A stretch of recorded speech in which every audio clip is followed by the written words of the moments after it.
Hello, everybody, and welcome to the Tesla Life number 260. Here we are on June 29th, 2022, leading into the big holiday weekend for North America as Canada Day and Independence Day are celebrated on both ends, book-ending the weekend. So welcome very much to the show. Appreciate you coming out and connecting with us here. As always, we have Mr. Casey Green joining us from the DC area. How are you today, sir? Doing pretty well. Excellent. You're not sweltering in heat? No, it was pretty good. We got an air quality warning until July 1st, though. Yeah. Well, if more people would drive EVs, you could lessen that. Yeah. Right. Absolutely. Yeah. No, it's been great weather-wise here, so we're certainly happy about that. Now, Mr. Patrick Green usually joins us. We're hoping he's going to join us at some point. We shall see as the show rolls along. Yes. But we thought we'd get started on regular time and start to address some of these different stories that we've got. No shortage of stories this week as well. One of these shows got started on time. Yeah, exactly. Exactly. Casey's got our first story, and it, of course, is about the fabled CyberTruck. And yes. And some comments, I guess. What's been said about it? Well, so some of the last things that Elon said before he disappeared from Twitter was that the design for the Cybertruck has been locked down. Although he did say this on the interview for the Tesla owner Silicon Valley and the Kilowatts, and so it sounded like he was kind of trying. He was getting ready to say, but he didn't. He kind of pulled it back, like he was getting ready to say he had another Model X situation there. Yeah, he did catch himself in the video. Yeah. Part 3, if you want to check that out on YouTube, under just search Silicon Valley Owners Club, and you'll definitely find the Elon interview. It's got hundreds of thousands of views. Absolutely. So Robert Williams says hello, and my Tesla weekend suggests that we might be stuck with the windshield wiper katana, possibly. but just because it was locked doesn't mean that we saw what was locked. True. It's questionable. We don't know. We really don't know. And I bet we will not know until it's revealed. This is true. There seems to be rumors here and there all over the place. So we really don't know what's up or what's down. I can guarantee you this. It'll either be built exactly to whatever the legal specifications are, or it will be so close that it needs a judgment call. And if it has a judgment call, they'll also be ready for a recall. They'll have like an alternative solution that's not as cool as whatever they pick out. Yeah. And Elon also mentioned on timing, because I guess one of the people on that interview said they had 52 trucks on order. Did you hear that? It's kind of a large amount. Oh, yep. Mr. Patrick joins us. Hello, yeah, sorry I'm late. I was hearing Patrick join. What were you saying about that last bit? Also during that interview, wasn't one of the participants in there saying they had 52 on order? Yes, 52 on order, and so Elon was finally convinced that we should be able to be fleet managers, especially if we're like Uber drivers or something, and that would be another profession to help ease the rollout. Because somebody's gonna need to just schedule the maintenance, change the tires. Somebody's gonna need to wash the thing. It's a good idea, especially if you buy them at a good price. Yeah. And so he said the middle of next year. Middle of next year. Yeah, he said about 12 months from now. So I don't know if that's it. I think that the previous estimate on rollout of the Cybertruck was by the end of 2023. So I think that one's more realistic. I think the middle of next year is an Elon telling his crew time. We will have this factory ready. Yeah, sure, boss. So it's human nature. We're deadline-driven creatures, so you have to push. Yeah, and Elon certainly knows how to push. So then he could say, hey, this thing came out in September. Look, I beat the original estimate. Oh, how dare you use my quote at an interview? Exactly. Yeah. So talk about pent up demand, though. Like so many people are waiting for this vehicle to debut. There's so many questions about it, including the basics, like what's the price going to be? We know what it was when it came out before all these increases, and we know that they now, from third-party sources, have said there's over 1 million orders waiting for this truck. But of course, you only had to put down $100 Right, to which, yes. reserve your spot. So I doubt there's going to be 1 million orders once they open the floodgates. Especially if they change the price. Especially. So people will certainly be weighing pros and cons if the price goes up or when the deliveries start. I'd be careful not to call those orders. I'd call them pre-orders or reservations, but not orders. Reservations. I would probably be the best ecstatic way to if they have some cutoff and say, hey, if you ordered before we got rid of the price on the website, we'll honor the price. Something like that. That would be a massive gesture of goodwill. It would be, but can you imagine what they might have to swallow doing that? That might be 300, 400, 500,000 orders that they're not going to make their profit on those vehicles. Right. Unless they'd already got their futures set up, like with the, hey, we bought this much nickel, this much lithium, this much steel. But I don't know if they were that much in advance to be able to do that. Hockey Day says not sure about the one wiper on the Cybertruck. I think it's a big failure. There were a couple of Mercedes models that had one wiper in the center. They had a little cam to actually, so they would actually hit the whole windshield. And then there's another one. I don't know if it was real or if it's a prototype where it would kind of drag it across. And then Tesla had a prototype like that too, where it would just drag it across. But that's not what we saw on the prototypes. No. And of all the technical problems, I think wiping the window is something they'll be able to do efficiently. You say that, but my Model X has a lot harder trouble wiping the window than your Model X does. Oh, really? Oh, yes. It's gotten better, and it's gotten worse, and it's gotten better again. It's almost on par now. Is that just because it doesn't detect when it should do it? Is that because they replaced your 25-cent sensor with a Autopilot vision camera? Right, deep rain. Deep rain. Deep rain apparently needs to go deeper. Right. Exactly. Exactly. Well, here's an update that I was not expecting to report on this week. There was a report from the Berlin police banning Tesla from police property. It worked in China. Going forward. Yeah, so we heard this about China calling Tesla a spy car. The Berlin police have basically said the same thing here in this report. There wasn't a whole lot of details if this is this valid? They had an update to it. So you're not allowed to use Sentry mode on police property in Berlin. You can have the car. But so no how do they know your Sentry mode is not on? Wait for you to leave and then walk in front of it? See if it does the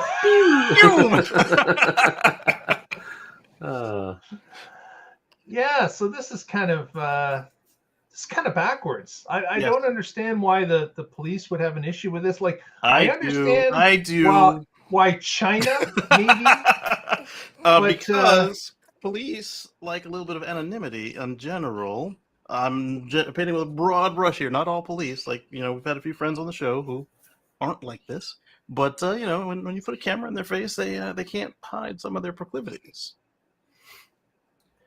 So you mean like an undercover officer not wanting his Well, there's that. But also if they're beating the shit out of a guy and he's on video.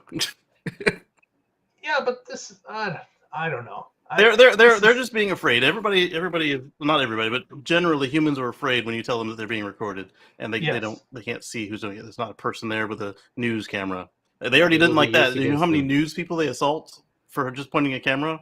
Here in the States, it's legal. I don't know if you guys in Germany have the same sort of freedom of the press that we do, but I've seen they react the same way with worldwide events over the last 3 years. So. Right. So the solution is just don't allow any cars to be in places where you won't allow recording. Because if it's a public area, then you could be in there with your phone. You could be just witnessing it. So this is ridiculous. if it's publicly accessible, then it's by law you can film it and record it. Well, there are countries where you don't have the public recording. I don't think Germany is one of them, but some of them nearby. I think like Luxembourg or somebody like where you're not really supposed to be using it. It might not actually be Luxembourg, but it's somewhere near Germany. Like it's not legal to have a CCTV camera on your car. Yeah. Or like you're not allowed to share it with the police, or you're not allowed to share it with somebody, or it's like the way that they do it all throughout the EU. It's a nice little quilted hodgepodge. I appreciate the privacy aspect of it, but man, if you guys could have one system for your one zone, would be awesome. Yeah, and you have to ban. Obviously, you don't have to ban cars from driving inside the police station. Because that's for people. Cars don't fit.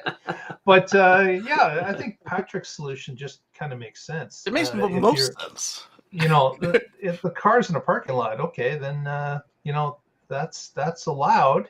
But you can't drive into non-drivable areas, and the police should be aware that those areas will not be recorded because they're not car areas. Right. I mean, what's to stop you from coming by with your cell phone or a spy cam or whatever? I mean, it's really easy to spot a car and not do bad stuff in front of it, because you've got the Teslas, you've got all the German cars, you've got the Corvette if that's over there. I mean, you've got all these cars that have cameras in them. And then we've said before that the cameras are just increasing. Like that's all that's going to happen here, is that there's going to be more cameras on more cars. Right. You've got aftermarket dash cams. You've got that genie is not going back in the bottle. They've opened Pandora's box already. Yeah.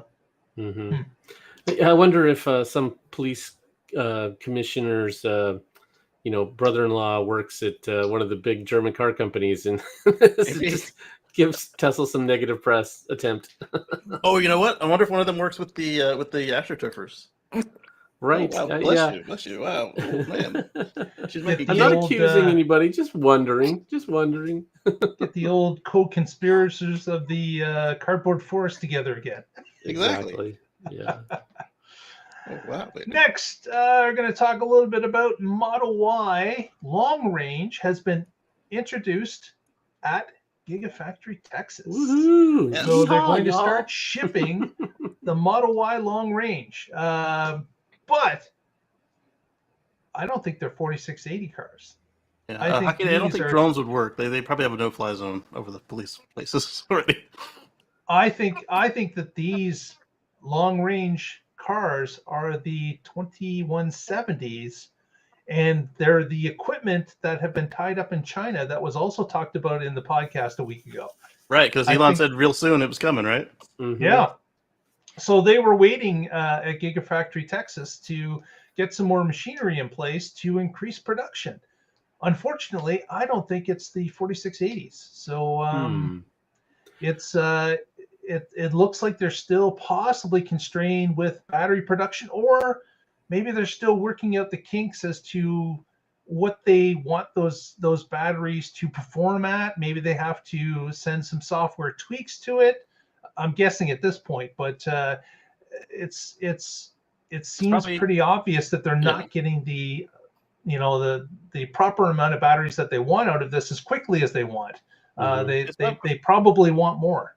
It's probably also harder to dumb down a full size pack than one that's partially sized, because that generates a lot of heat if you try to throttle that. So why don't you think that these are from Sparks? I mean, they could be from Sparks. Yeah, well, the batteries could be from Sparks, Nevada. Yeah, the cells. Yeah. But there's that. I think the equipment they were waiting for from China was to allow them to ramp up quicker by having both flavors of the Model Y at Texas. Right. Elon, separate production lines, and to be able to, if they got the batteries in from Sparks, that's fine. But then there's the question of what about the mega castings? Are they doing the front and the back? Are they doing just the back? There's that question of what the battery tray is going to look like, because obviously it's different than what the 4680 battery tray structural pack is. So there's a few different things that they would have to be completely different on, and that would probably require different assembly lines. It would probably look like what we see in Giga Berlin. And this was what Elon was complaining most about. He's like, man, this whole bankruptcy quote was him. He always likes to take it to the extreme with the bankruptcy example. Yeah, burning money, I believe he. Right, because they've planned the factory to ramp up to 5,000 cars, 10,000 cars at a certain pace, and if you only have half the equipment, you're already halfway behind schedule until you get that stuff in, and then you actually got to do the work once the stuff gets there, and that really also throws a wrench in it. Yeah, that's an interesting thing about a factory is you really have to design it for a specific amount. Hodgepodging and growing after the fact is how you get things like we see in Fremont, where the line for building the vehicle is not exactly a straight line. It has to go backtracking over here and do a different building and some other way, and it's so you can do it in phases, but you have to plan those phases, like exactly sort of like Nevada, but more planned than that. Right. Yes, and so that's what they're running into is, okay, well, we planned for this large amount, but that means until you get there, you've wasted a whole lot of money on space that's unused, construction time that was wasted, and it's not until you hit that level, and they'll get there. It's just in the meantime, every day, it's like you said, burning cash. Yep, you got a bigger grid connection than you need, so you're paying for the demand charges or the availability, even though you don't have the load to actually turn on that what you're paying for. Yeah, all sorts of things are out of alignment until you get up to that spec that you expected that plant to be running or that line to be running. Right. So this plays into the whole global supply chain crunch. Like right now, like if people say, "Oh well, if they knew that they've known for 3 years that we're out of stuff, why don't they do something about it?" Well, you got to spin it back up, and then what's to say that by the time you get it spun back up, that you'll be the one with that level of demand anymore? Like you may spin it up, and then we go into an inflationary recession, and now you have all this extra equipment that you can't use. What I will say though is that Tesla is good at scrambling.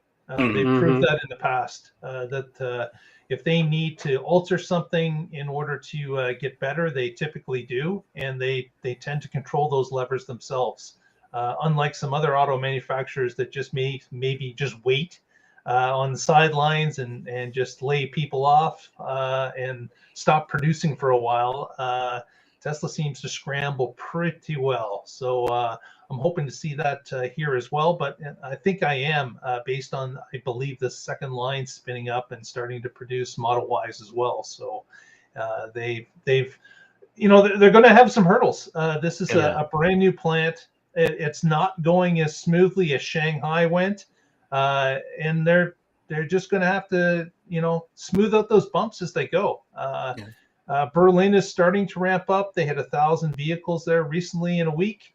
Hopefully that can continue. But they're going to have to do a lot more, and they're going to have to get those bumps smoothed out in order to get into the groove of things where they need to be. Yeah, we can't say they're not trying because all the plants are now at 2 shifts or more. The only weirdness is that Berlin doesn't have weekends, but that's probably a union thing. Yeah, probably a European thing. Even though we're saying this is painful for Tesla right now, this is exactly why they're in the position they are to be the market leader, because they were planning ahead. They were taking that pain early on. They're doing it now for these 2 factories, which means 2 or 3 years from now they'll be cranking out vehicles, and Tesla will continue to be the market leader in EVs because who else has gone through this, built these massive factories for it? Instead, they're all doing, compliance level, minimum amount to meet whatever regulation they have to. They're not investing at this massive level. Or to piggyback on that, not only are they not investing, they're throwing up a sold out for the year sign really early on. Right. Yeah. Not even halfway through the year. Well, like some of them were at the beginning of the end of the first quarter. Sold out for 2022. It's like, all right. Yeah, you take down the website. We're done. You can't find some more batteries and some more stamps? Nope, not even going to look. You don't even need a full run. Just add a couple extras. Right. Next story. I don't know if Patrick had seen this at all. I It haven't was seen about- any of them. Okay, this What's was going on? about Powerwall access in California, close to where Patrick is, a little south of him. But Tesla has teamed up with PG&E in California, and they are providing the ability for Tesla Powerwall owners to become part of a virtual power plant in California. And they're willing to pay the people that are involved with it $2 per kilowatt hour used in an emergency that would be to take over your actual Powerwall. So, that's quite a premium on even the prices in California for a kilowatt hour. And PG&E is looking, of course, to either reduce or eliminate some of the peaker power plant hours that they have to operate because firing up any of the peaker power plants isn't cheap. Right. But to be Especially able to now use with the gas software to pull it from a virtual power wall among thousands of Californian power walls is something that makes a lot more sense, and they're happy to pay the customers for that use. So, and in California, there can be a number of events that happen. They've been recently more prone to brownouts in the state. There's certainly, this is certainly something that could be useful to PG&E, and of course some Tesla Powerwall people as well. Apparently, there's about 50,000 Powerwalls in that state that could be eligible for this program. So that is a ton of power to be able to be put online and be able to flick a switch and the software to drive that power to different points in the grid at a microsecond whenever it's required. So this is going to be interesting. This will be the biggest virtual Powerwall if they get those type of numbers in U.S. history. So it'll be a great case for Tesla to prove how the grid can be supported by this basically microcosm of electricity storage at the local level, and how it can prevent brownouts and prevent ultimately peaker plants having to start up to produce electricity. That's awesome. That should be something. Now, Patrick, you're involved in something in your state.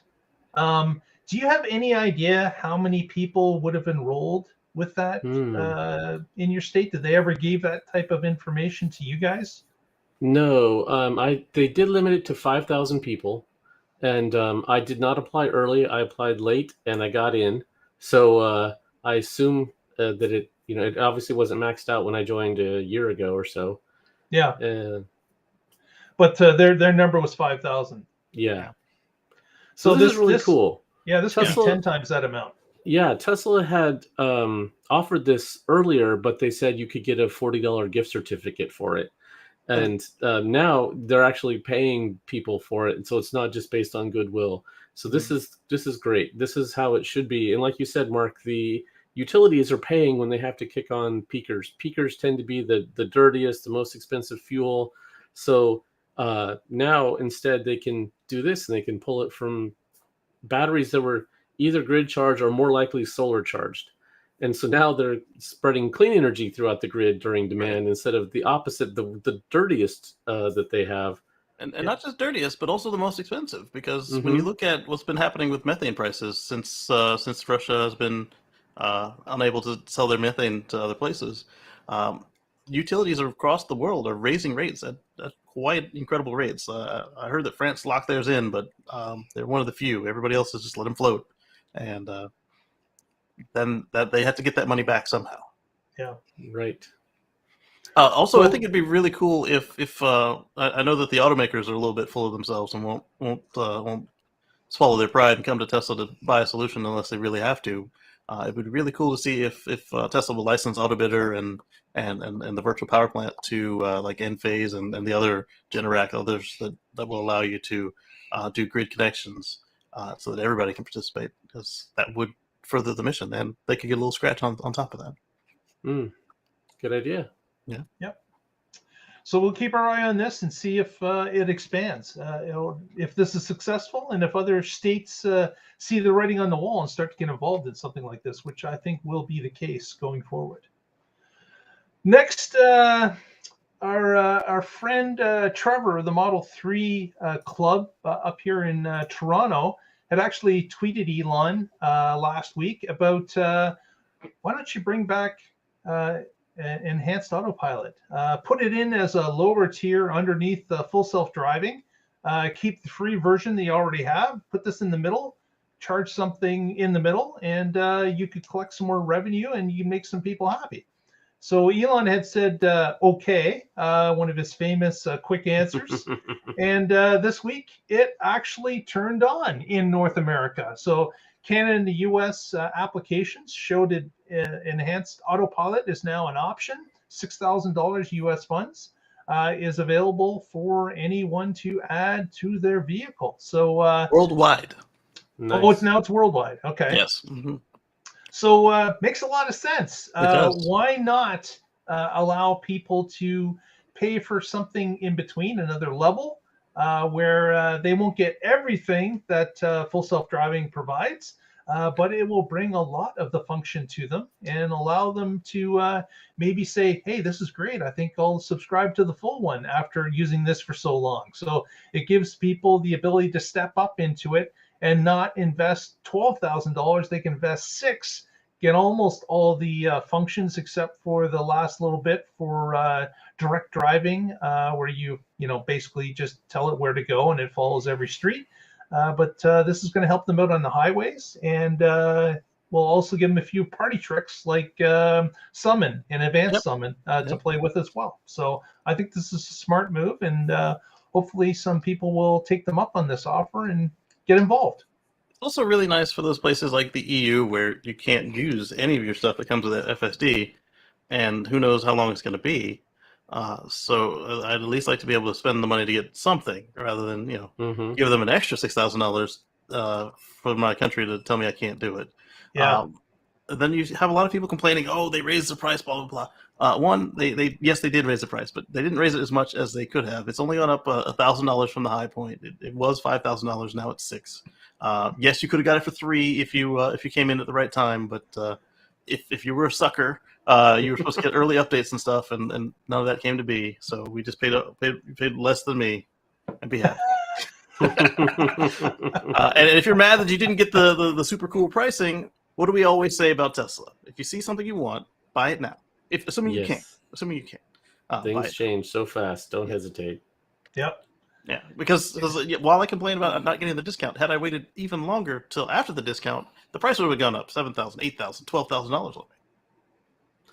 Yeah, the nice thing about Tesla doing it this way is a couple things. One, they can fully recognize the revenue, whereas with FSD, for accounting reasons, they can't recognize that revenue because they haven't actually delivered the functionality. So they have to hold it off on their books as a separate like escrow account.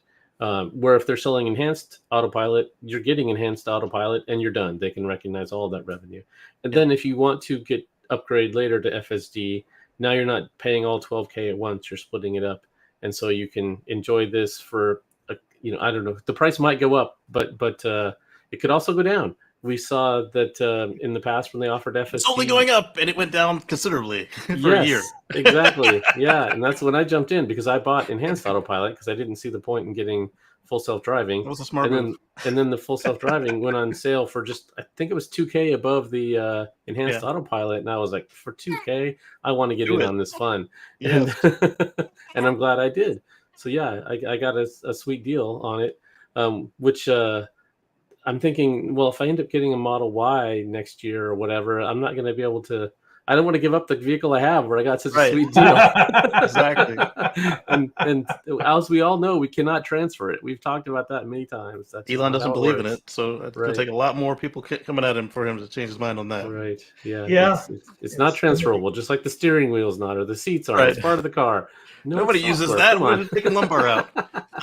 The other thing to note here, for those who'd like to save a little bit of money, if you buy the enhanced autopilot and you get all the features, and then you decide you want to go into FSD beta program, or you want to keep the car long enough that FSD is real, like as like out of the select beta, right now that drops from $2.99 a month to $99 a month if you were to subscribe to FSD after buying the enhanced autopilot.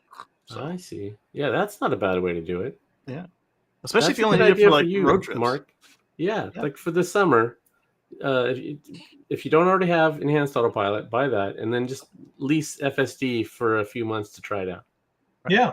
And then Yeah. if you sell your car, like there are people that are asking, not all of the Tesla will give it to you, they say, and not all of the used car dealers and not all the customers are asking about it. But the ones that do, you can see a price difference between a car that has none of the features and a car that has EAP or FSD. And I don't think that right now they're realizing the difference because FSD isn't really here yet. So if you get the same, basically, yeah. Right. That's a good tip. If you're aftermarket buying, try to get FSD at a sweet deal. Yeah. And there has the been dealers reports don't that Tesla has been adding enhanced autopilot to a number of their inventory vehicles because, of course, they control that. They could add it anytime they want. So that may allow them to boost prices. It may allow them to sell cars faster. So it's a lever that they're using currently as well. Yeah. Well, with that, let's talk about rehashing an old story that we did way back, episode 166. We had an interview with Todd Bertram, who's the chief of police for Bargersville. I have such a hard time saying that. Bargersville Police Department in Indiana, south of Indianapolis. And at the time, his police department was one of the first, if not the first, police department to purchase a Tesla Model 3 Standard Range Plus as a patrol vehicle. Todd's thought was when they did the numbers with the county bean counter, and they looked at how much it was costing them to drive a Dodge Charger compared to what Tesla was offering. They noticed that Tesla was about $14,000 more expensive at the time than the base Charger that they would use. But they did notice as well that the price of fuel was dramatically different, 6 times cheaper. And they also noticed that maintenance was cheaper. So they calculated things out and noticed that they may even be able to keep the Tesla for a longer period of time that they kept the Charger. And they would be able to recoup their money in just a couple of years. And then for the 4 years after that point, or 3 years after that point, they would be just collecting extra money and storing it in the coffers as opposed to spending it on fuel. So they went ahead and did so. They purchased one Model 3. They had it for half a year. And the price of gas dropped a little bit during that time. And they were a little bit concerned, but they knew that gas would go back up. So just based on the 6 months of data that they had, they decided to, you know what, we're going to get involved with it more. We're buying another one. And then they bought another one. Today, they're up to 7 of these vehicles. Nice. And the price of gas is not down and today. The price of gas has not stayed where it was when we interviewed them, which is about 2 years ago now. Yeah. So, now the price went from their $2.70 a gallon to, almost $5 in some cases. Yeah. So they're definitely making some serious savings with these vehicles now. In fact, they've ordered another 2. They're going to be up to 9 of these vehicles. Nice. They're in the midst of building a new police station. And of course, I hope they put solar on it. Yeah, right. That police station they are building for these electric patrol cars. They're putting in 6 regular L2 stations, as well as a DC fast charger. They haven't indicated as to whether or not it's going to be a CHAdeMO or a CCS. I certainly would tell them to get the CCS and maybe order one of those CCS plugs from South Korea that so many people are picking up lately. That's what I would do. You could charge at a faster rate compared to the CHAdeMO at 50 kilowatts. So on the cars that you upgrade to CCS from CHAdeMO or Type 2, you lose the CHAdeMO ability. Do the new cars work with the CHAdeMO adapter? I How had are you no saying idea they that you lose their lose. ability? Yeah, Like what's up literally, with when you this? go to do the upgrade, they say you can no longer Chatamo charge. Oh, after the upgrade. when you upgrade your car to accept CCS. Right. So I was wondering if the ones that can already do CCS from the factory, do they have that same limitation, or is That's this a good the way they question. retrofitted it? I did not know that restriction was there. It seems unnecessary. You should be able to detect which one it Well, is, have support for all of that, and configure it to do. I mean, it's all just coming in as volts and amps. Come on, well, I on the oversimplify. you waited the on the Chatamo, it's CAN bus, and the Mhm. CCS is vehicle to grid So yeah, so you have to protocols. support a couple different protocols, Right. as well as the Tesla protocol. It's a solvable problem. I don't Oh see, yeah. and especially with the adapters.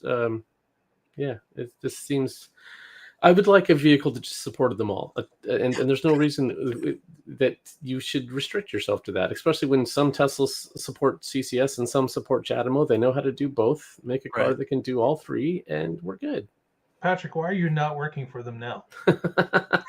It's easy to say, do it. That and he wouldn't be able to do this show. It is interesting. So, He likes seeing his family. Right. Yes, there's that. Yeah. so this is I work Indiana from Police home. Department who's So been I'm leading the incompatible. way. It looks like they're going to continue to do this. It looks like that they have found their niche, and the data has supported the savings that they had outlined, and they're moving forward with it. So kudos to them. I Mhm. remember when we talked to them again 2 years ago, episode 166. The chief had said that they might look at a Y. They were looking at maybe getting a couple Ys, but to this point, it's been strictly SR pluses. So it looks like maybe they're holding out for that Cybertruck, which we talked about as well in the episode. So yeah, go back and check that out if you'd like to see what the chief had said previously. But it looks like all things are falling in place, and the numbers are supporting more and more purchases, especially at these extraordinarily high gas prices. Yeah, the Yeah. SRYs never really did show up for us in the States. Not for long. Yeah, That's Right. what's coming out of Austin now, though, right? Right. And True. and I'm wondering if that plus the continual price increases have affected the bean counters. He's still at their mercy. Hmm. Yeah, Right. yeah. But like we said, gas prices are up, so the bean counter is saying, "Hey, this is saving us some beans." Exactly. Especially like when we see with not now the Tesla already stopped lease purchases on all their cars, and now other manufacturers are following behind because the residual values are ending up so much higher than they had Right. anticipated. So the same thing would apply to the police departments. Like when they go to sell their cars, even though they're beat to heck, they would these ones would still be worth more than the Chargers and Crown Vics. Well, Right. whatever would Yeah. replace the Crown Vic. Although, as we Yeah. know, all used car prices have been going up, but yes, specific EVs more than others. This is exactly how things should work, right? You come in and you say, on paper, this works out as a good deal. Let's buy one and see if reality matches the theory. And then when it does, okay, let's buy two more, and then let's buy four more, and now they're up to 9 now or whatever. And sure, you don't have to replace 100% of your fleet this year. And maybe you get a couple long ranges at some point and see how those pencil out, and you use those for cases where the short ranges aren't great. And yeah, so you can just keep going that way. That's how it should be. And that's the they perfect gotta way. be looking like geniuses over there, though. Yeah. Like after 3 years of collecting all this extra money, like it's a fabulous case to show others.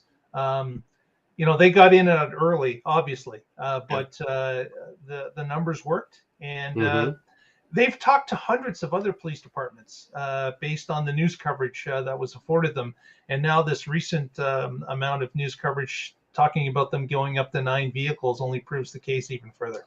Yeah, and like Patrick was saying, I like the idea of actually trialing it in the real world rather than waving our hands and say, "Oh, that could never work," or saying, "Oh, we've tried nothing and nothing is working." Like, well, Right. try something. Yeah, try something and engage the results. Right, and even if it doesn't work out exactly the way you think, you can tweak it. You don't have to throw it all away. or Mhm. it could just be a fantastic failure, and then you do have to throw it all away. But it's worth it. Uh-oh. Yeah. CO2 levels high. I got Uh-oh. to stop breathing so much. Time to open a window. It's time to evacuate. Next is a story near Patrick as well. This is about a new supercharger that's being built in Sutherlin, Oregon. Is that how it's pronounced, Patrick? Yes. Sutherlin, Oregon, which is on the I-5 corridor. Right. And they're going to have the largest supercharger in the United States outside of the state of California. Right, so you have to qualify it in the U.S. outside of California, and then you could say it's the largest in that subgroup. That's right. Subgroup. That's You can right. also say, without qualification, it's the largest prefab supercharger installation. That's true. In the world. So it's 50 prefabs, right? Mm-hmm. 51. Yeah. So this is a great spot. So it's right about the middle of the state if you're on I-5 going north and south. And for those of you who aren't on the West Coast, I-5 is the main West Coast corridor. It goes all the way from Tijuana to British Columbia, 1,500 miles. It goes through all the major cities on the West Coast: Seattle, Portland, Los Angeles, San Diego, San Francisco. So I-5 is really important, and this is right on there. There's in Sutherland, there's a hotel that has a destination charger that we've stayed at a couple times because when we have relatives in Southern Oregon, and so that's a nice spot to stop depending on what we're doing or where we're going next. It's a nice central spot. You can get to Crater Lake or the coast or Southern Oregon or back up to Portland from there. So this is great. They've added other ones too. Ashland in Southern Oregon has a station where before it was just Grants Pass. So the charging network is growing. We need one at the beach at Tillamook. We have one at Lincoln City and one at Seaside, but they need one in between in Tillamook, and that's coming soon too. So this is awesome. Yeah. So the 50 prefab, and the last one is ADA compliant. So that one had to be the usual on-site. I wondered why it was 51. Okay. An odd number, yeah. Yeah, and it's a further odd number that they only took 3 of the units of the possible 4 that the cabinet supports. So so it's got 3 instead of 2 or 4. Yeah, that's kind of interesting as well. Yeah. I wonder if it's something about the layout of the property. Right, it might just be a space constraint. To it. Probably that. Plus, you got to put the extra spacing in between the stalls because you got to be able to fit the vans and the wheelchairs and stuff. Yeah. Well, I guess not vans in this case with the Tesla, but at least the chairlifts and that sort of thing. Mm-hmm. Next, Casey's got a story for us from Giga Shanghai and what they're planning on doing. Yeah, so Tesla's going to upgrade it to support 21,000 EVs per week. That's a heck of a lot of cars. That's over 1 million a year. It is. So Derek, you're on track there with the 2.2. It's not online yet, so maybe Not online yet, and they might have to shut down Shanghai to actually do the upgrades. So but we've seen before when they shut down the plants to do these upgrades, they usually plan it better than when an external force shuts them down, like lack of parts or viruses or natural disasters. Yeah, I think the first shutdown's coming this weekend. So between July 1st and 4th, they're shutting down for some machinery, I guess, reallocation or adding new to existing lines or new lines.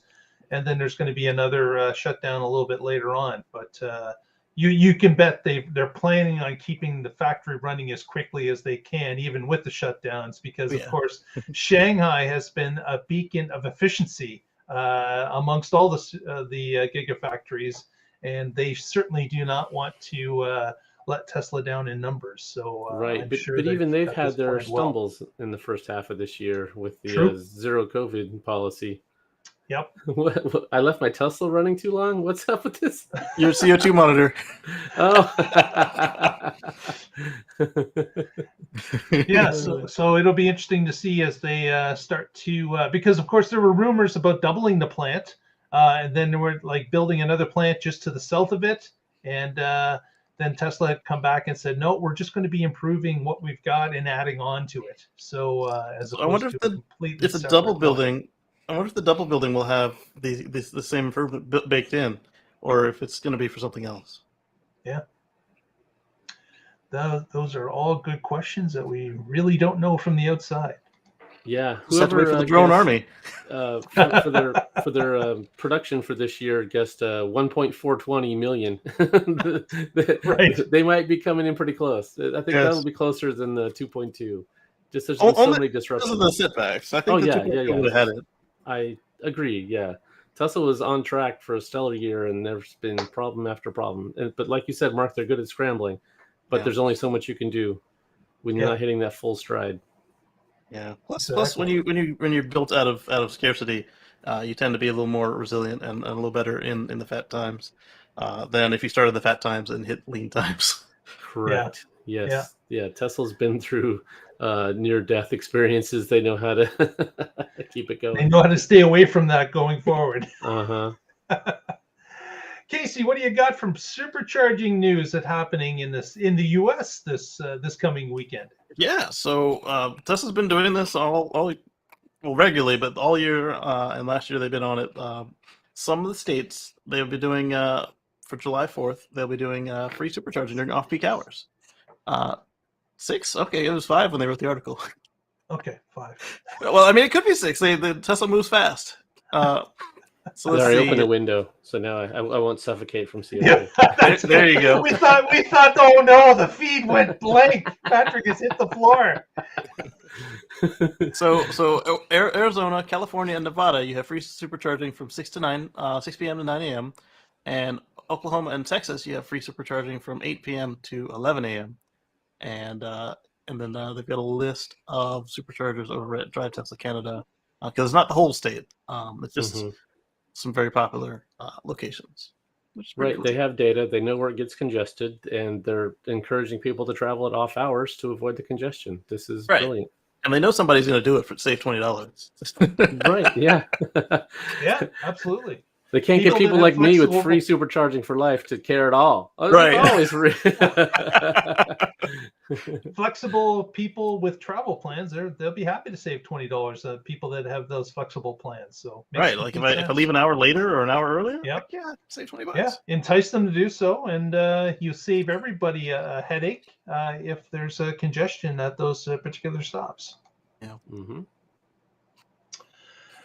Next, Giga Berlin. Get this. We're talking about ramping. They're adding their third shift starting July the 4th. Well, still no weekends. So that's going to fill them up. 3 8-hour shifts, producing Model Ys nonstop. So this is great news. We're always looking for, again, the ramp ups that are happening, and adding another shift to Berlin is certainly going to enable them to do that. So things seem to be running smoothly in Berlin. Although we did hear about a stoppage of performance models being shipped out because of a faulty motor, possibly. But they'll get that solved and start pushing those units out again. But the regular long range have been moving out, and with this extra shift, even more will start to move. Did they let that guy from Ford in with the faulty motors? I heard that this was from a single source, and it hasn't been confirmed yet. So I don't know for sure if this is a true story. We will find out July 5th. So we don't have to wait long to know the truth about this. But yeah. Just grain of salt with all of these. I just wanted to put that disclaimer out there. Yep. Good call. Good call.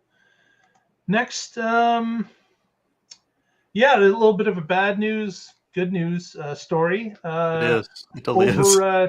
About 200 people lost their jobs. I think it was this morning. This morning, or yesterday morning. Yesterday morning, and it was out of the San Mateo, California office. These people apparently were people that were employed in labeling full self-driving videos. Yep. So we heard Elon talking about the labeling of videos also in that recent video he did, that 3-part video with Silicon Valley. But it appears that software has taken over for these people, and that the new software is on par with their labeling, or better, or faster. And they, this was always their plan. It's just that they didn't have the software written effectively, Right. Or it wasn't able to take over. And these people were supplementing this work until the software could be written properly.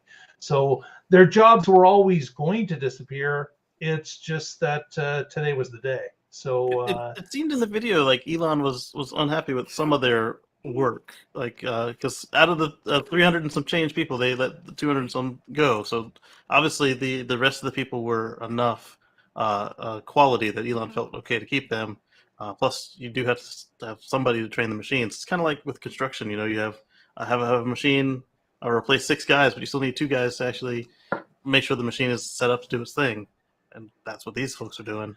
Right. Some of them were obviously good enough employees that they were relocated within the company, but I don't know that they had enough spaces for all of them, because remember, Elon also said first he tried to squeeze people out with the work from home, and then that didn't work. So then he said, well, we're just going to cut heads for salaried positions, and these were all salaried positions. So I thought they were hourly, but they're not. He didn't say hourly versus salaried. He said people that are making cars and people who are okay, fair enough. roofs. So these people were not building cars. Right. They were training the machine that would replace them.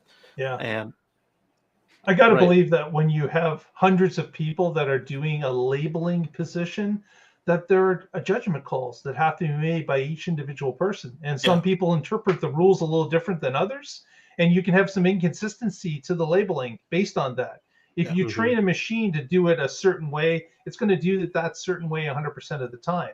But when you have hundreds of different people that are maybe waffling back and forth because it's a tough case, some of them are going to pick the incorrect labeling and some are going to pick the correct labeling. So this is another way to get more consistent as well with the labeling that the machine is going to have to examine in order to make future calls based on full self-driving. And Elon gave us an example. He said, well, sometimes the car's running along and then it wants to just slam the wheels to the right. Well, in 300 cases, they labeled the line as right here.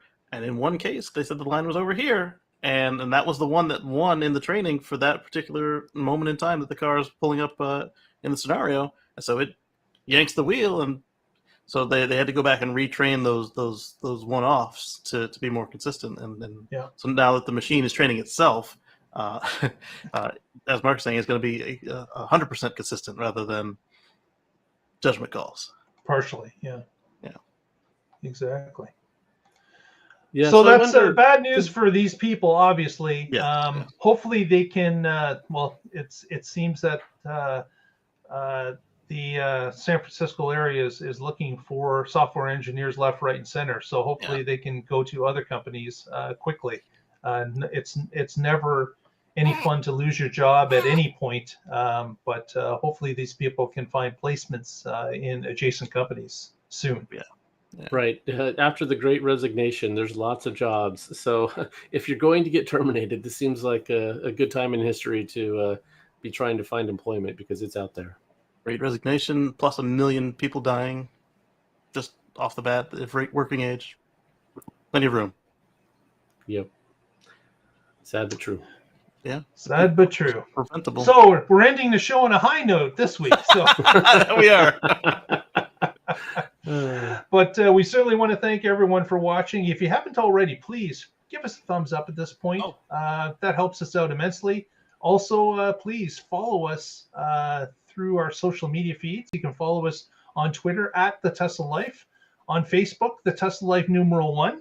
And of course, if you haven't already, please press that subscribe button. Doesn't cost you a dime, helps us out, and everyone wins. So please do so. Casey, you had a question or a comment?